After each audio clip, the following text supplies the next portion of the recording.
Nah, di sini ada yang sangat menarik sekali. Di sini ketika Anies Baswedan yaitu berkunjung di suatu tempat, Anies Baswedan terlihat sedang bersalaman dan bahkan di situ bukannya menyanyikan yel-yel Anies Mohaimin, tetapi di sini malah menyanyikan yel-yel dari Ganjar Mahfud. Di sini bahkan juga dikomentari oleh Stephen Pegel, ya, emang boleh seperti ini, yel-yel Ganjar Mahfud kaos nomor 3 kok tiba-tiba ajak selfie nomor 1.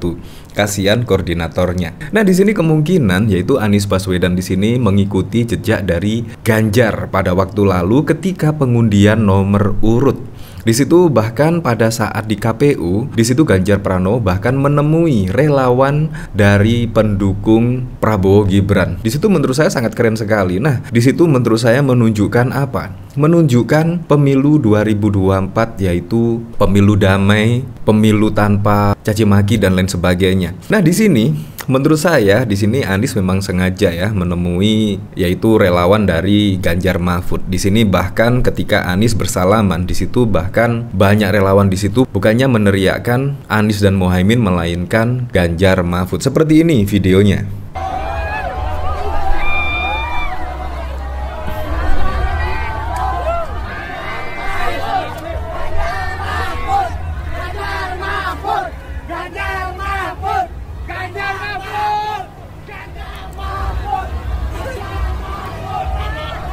Nah, memang di sini mengingatkan saya pada waktu lalu ketika Ganjar bertemu dengan relawan Pak Prabowo Gibran pada saat pengundian nomor urut Capres dan Cawapres di KPU. Di situ bahkan juga relawan dari Prabowo Gibran meneriakkan yel-yel Prabowo Gibran dan bahkan di situ juga banyak yang berpelukan dengan Ganjar, bersalaman dan lain sebagainya. Ya, di sini sangat keren sekali. Menurut saya di sini patut dicontoh, walaupun berbeda pilihan, walaupun berbeda pandangan politik, kita harus tetap menjaga persatuan karena menurut saya persatuan itu lebih penting. Siapapun presidennya menurut saya ketika capres di situ sangat baik-baik sekali, sangat bagus-bagus sekali. Dan ketiga capres itu adalah putra terbaik bangsa Indonesia. Jadi siapapun pemenangnya kita harus mendukung penuh. Ya kalau tidak sesuai peraturan perundang-undangan ya kita kritik. Begitulah cara menjaga demokrasi.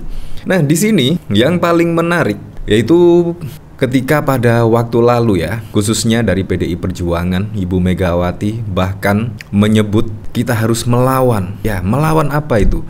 Di sini bahkan PDIP juga masih trending. Di sini bahkan komentar dari netizen-netizen sangat beragam sekali. Ada yang mendukung, ada yang tidak mendukung. Ya, itulah memang demokrasi ya.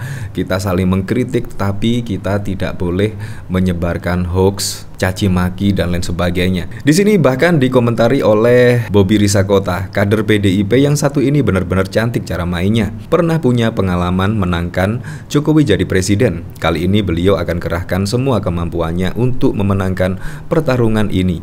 Ganjar Mahfud nomor 3. Dan masih banyak lagi di sini, bahkan elit PDIP. Ya, pada waktu lalu ketika Ade Armando, ya Anda tahu sendirilah pada waktu lalu bahkan juga yang terdepan membela Ade Armando, yaitu pelakunya jangan sampai ada yang lolos. Tetapi kenyataannya saat ini Ade Armando sudah mendukung Pak Prabowo dan juga Gibran. Ya nggak masalah, itulah memang demokrasi. Waktu itu Ade Armando bonyok-bonyok PDIP adalah salah satu pihak yang ada di barisan terdepan untuk membela dia. Sekarang Ade Armando malah sibuk mencela dan menghina PDIP. Ya memang seperti itulah. Di sini bahkan juga dikomentari oleh Mas Steve sambil menyertakan sebuah artikel berita Megawati kelompok mau lakukan kekuatan kekerasan hadapi saya. Wah, di sini sangat keren sekali. Bahkan juga masih trending topik di sini dari Firsa Hussein, Ketua PDIP Megawati Soekarno Putri adalah korban dan saksi hidup akan represifnya Orde Baru dan berhasil melawan. Maka jangan coba-coba menumbuhkan cara-cara Orde Baru dalam berdemokrasi. Ya memang kita ketahui pada waktu lalu ya, membuat hiruk-pikuk perpolitikan di tanah air itu dimulai dari putusan MK. Kemungkinan kalau putusan MK tidak seperti itu dan tidak mengabulkan gugatan yaitu usia minimum capres dan cawapres mendekati pendaftaran di KPU, kemungkinan tidak akan seperti ini. Ya seharusnya jauh-jauh hari lah, 1 tahun sebelumnya lah minimal undang-undang yaitu usia minimum capres dan cawapres itu diputuskan, bukan seperti saat ini yaitu menjelang pemilu, menjelang pendaftaran di KPU, tiba-tiba diputuskanlah usia minimum capres dan cawapres di bawah 35 tahun dengan persyaratan pernah menjadi kepala daerah dan lain sebagainya. Dan akhirnya pun di situ ternyata pikiran netizen-netizen ternyata benar, terbukti benar, yaitu Gibran maju dan didaftarkan dan dideklarasikan menjadi cawapres pendamping dari Pak Prabowo Subianto. Kan sangat lucu sekali ya.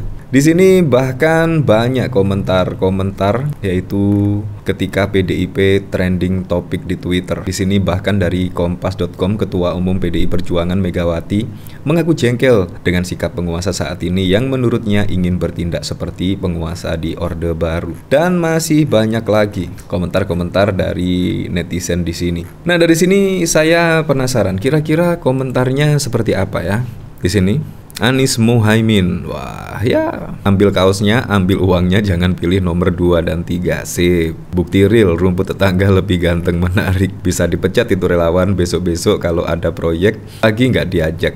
Nggak harus seperti itu, jarang makan mie instan. Koordinatornya bangkrut. Masyarakat bisa menilai mana capres yang layak untuk memimpin Indonesia ke depan. Ya, benar, masyarakat saat ini juga sudah semakin cerdas-cerdas ya dalam memilih seorang pemimpin.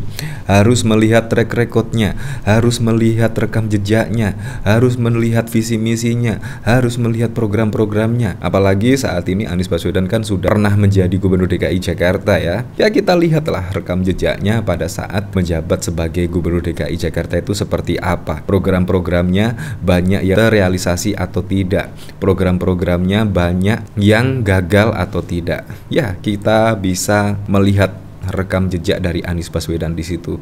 Dan juga kita bisa melihat rekam jejak capres-capres lainnya ya, seperti Pak Prabowo Subianto, Gibran Rakabuming Raka, Ganjar Pranowo, dan Pak Mahfud MD. Tetapi kalau menurut saya, kalau kita melihat rekam jejak, menurut saya Ganjar dan Mahfud adalah capres dan cawapres menurut saya pribadi yang paling tepat untuk memimpin Indonesia.